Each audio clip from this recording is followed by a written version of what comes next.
This is a 90-ton statue. It's carved from a single piece of volcanic rock, stands 33 feet tall, and was moved 11 miles. It was moved by a society with no wheels, no cranes, no metal tools, and no draft animals. They carved 1,000 of them, and then, as a people, they vanished. This is the story of Rapa Nui, or Easter Island. For centuries, we have been obsessed with a single question. How did they do it? How did a Stone Age culture on the most remote inhabited island on Earth achieve this impossible engineering feat? But we have been asking the wrong question.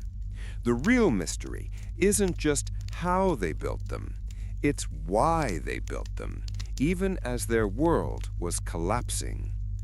This is the Easter Island paradox, a story of genius, obsession, and a terrible warning that we have misunderstood for centuries. It began at 7:17 a.m. in the remote villages of Siberia, where life was measured in seasons, not minutes. Witnesses saw the sky crack open. 40 miles south of the explosion, a farmer named Semyon Semyonov was sitting on his porch. He later described a great fire that split the sky in two. The light was so intense, he felt a great heat, as if his shirt had caught fire. The shockwave threw him from his chair, knocking him unconscious. Windows in his village shattered. Further away, Evenki tribesmen, the local nomadic people, were camped by a river. They watched in horror as the sky blinked. A second sun appeared, brighter than the first. They saw a column of fire rise into the heavens, followed by a sound so loud they described it as the thunder of the god Ogdi. They believed it was the end of the world. The sound was heard over 500 miles away. This was not a local event.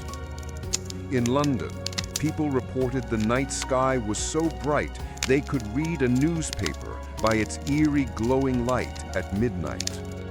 In Washington, D.C., the Smithsonian Astrophysical Observatory registered a sudden decrease in atmospheric transparency, a veil that lasted for months.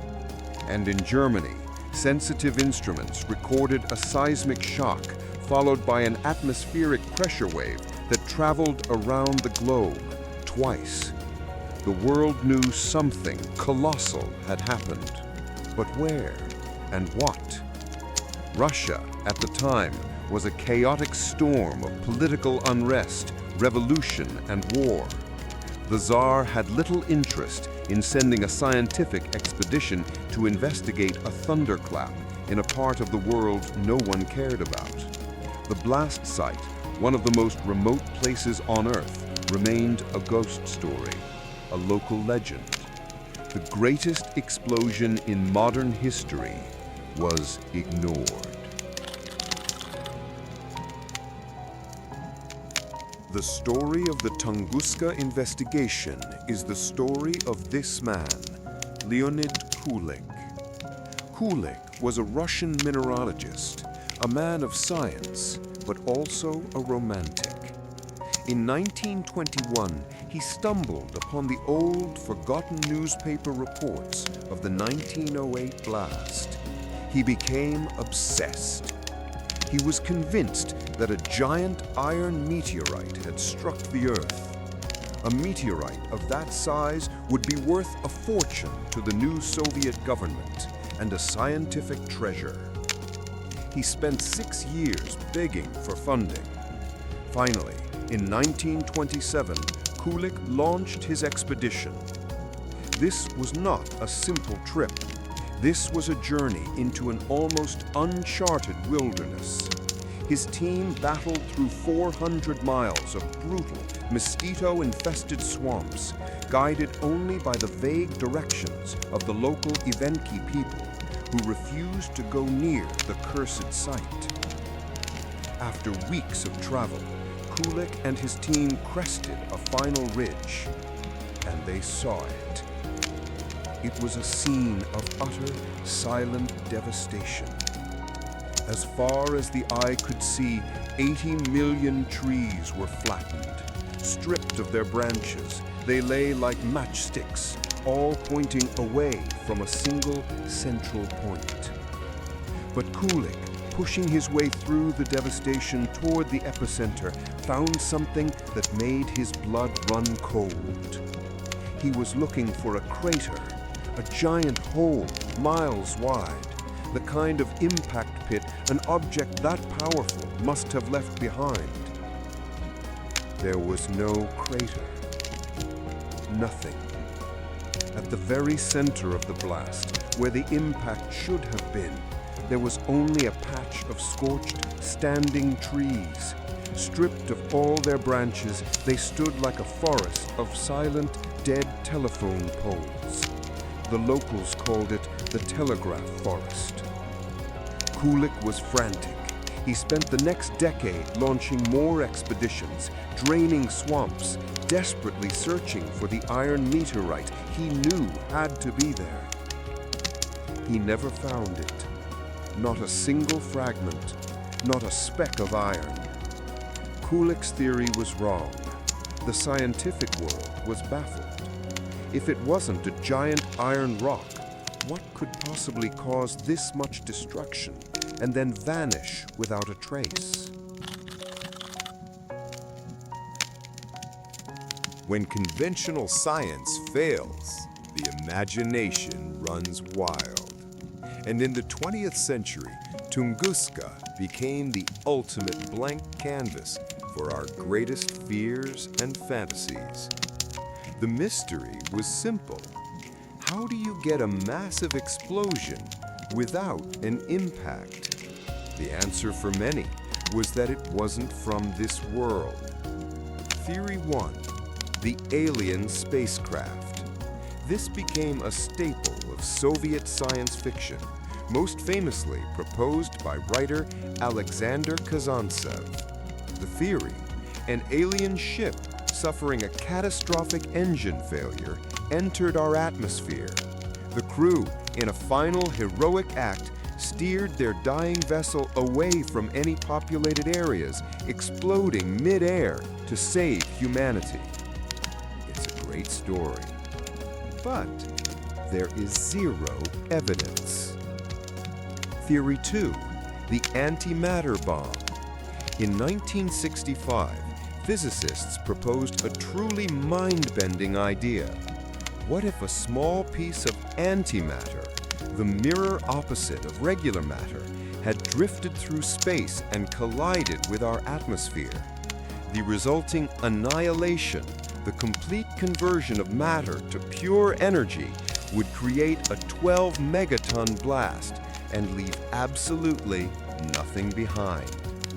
It's scientifically plausible, but it's also incredibly, astronomically improbable. Theory 3, the Tesla experiment. This is the one that captured the public's imagination. What if it wasn't an accident? What if it was an attack? The genius, the madman, Nikola Tesla. At the time of the explosion, Tesla was obsessed with his Wardenclyffe Tower, a device he claimed could transmit electrical power wirelessly across the globe. The theory goes that Tesla, in a demonstration of his death ray, intentionally targeted the most remote place on Earth to show his power. He fired a bolt of energy, and it manifested as the Tunguska explosion. The problem: Tesla's tower was all but abandoned by 1908. He had no money, and the physics just doesn't work. But these theories all point to one critical, terrifying idea. The explosion came from above. From alien ships to mad scientists, The search for answers became a global obsession. The one thing all these theories tried to explain was the missing crater. Before we reveal what mainstream science finally uncovered, the answer that is, in many ways, more terrifying than any of these, I want to ask for your support. If you love solving history's greatest puzzles, and you believe in digging for the complex truth, please consider subscribing. We dig for the facts, no matter how strange. The overall tone for the AI voiceover should be intrigued, authoritative, and dramatic. It should sound like a high-production documentary narrator, clear, compelling, and building suspense. The pace should be deliberate, with strategic pauses for emphasis. The real answer to the Tunguska mystery didn't come from science fiction. It came from science fact, and it came from other fireballs. In 2013, the world watched as the Chelyabinsk meteor streaked across Russia. It too exploded in the air. It shattered windows, injured 1,500 people, and left no impact crater. This was the key. The Tunguska event was not an impact, it was an airburst. The object, traveling at over 30,000 miles per hour, slammed into our atmosphere. The air in front of it couldn't get out of the way fast enough. It compressed, heating up to 44,000 degrees Fahrenheit, hotter than the surface of the sun. This immense pressure and heat caused the object to pancake, destabilize, and then detonate with unimaginable force around 5 to 10 miles above the ground. The blast wave traveling downward is what flattened the trees. The radiant heat is what started the fires. And the object itself? It vaporized. This explains the lack of a crater. It explains the telegraph forest at the center, where the blast wave came straight down, stripping branches, but not knocking the trees over. So what was the object? There are two main culprits. Culprit one is the comet. This was the leading theory for decades. A comet is a dirty snowball of ice, dust, and frozen gases. An airburst would vaporize it completely, leaving no fragments. This also perfectly explains the glowing skies over Europe, the trail of ice crystals and dust left in the upper atmosphere. Culprit 2 is the stony asteroid. This is the more modern and more likely theory. An asteroid, being fragile ice, would have likely broken up much higher in the atmosphere. To get that low and that powerful, it was probably a dense, stony asteroid about the size of a 20-story building. In the 1990s and 2000s, scientists returned to the Tunguska peat bogs, and in the 1908 layer, they finally found the smoking gun. Microscopic spheres of iron and nickel, enriched with elements that are rare on Earth, but common in meteorites. They also found microscopic diamonds, forged in the blast's unimaginable pressure. The case was closed. Kulik's rock was found. It was just in billions of tiny, vaporized pieces. The overall tone for the AI voiceover should be intrigued, authoritative, and dramatic. It should sound like a high-production documentary narrator, clear, compelling, and building suspense. The pace should be deliberate, with strategic pauses for emphasis. The mystery of the Tunguska event is, for the most part, solved. It wasn't a UFO. It wasn't an antimatter bomb. It wasn't Nikola Tesla. It was something much more common and much more terrifying. It was a random rock from space on a collision course with Earth. We were lucky. In 1908, the object exploded over the most desolate wilderness on the planet. If it had arrived just 4 hours and 47 minutes later, the Earth's rotation would have placed St. Petersburg, Russia, directly under the blast. The capital city would have been erased. If an event of this magnitude happened over a modern city, it wouldn't just kill millions, it would end our civilization as we know it. The 1908 Tunguska Event was not a unique, isolated piece of history. It was a warning shot. It was the universe reminding us that we live in a cosmic shooting gallery.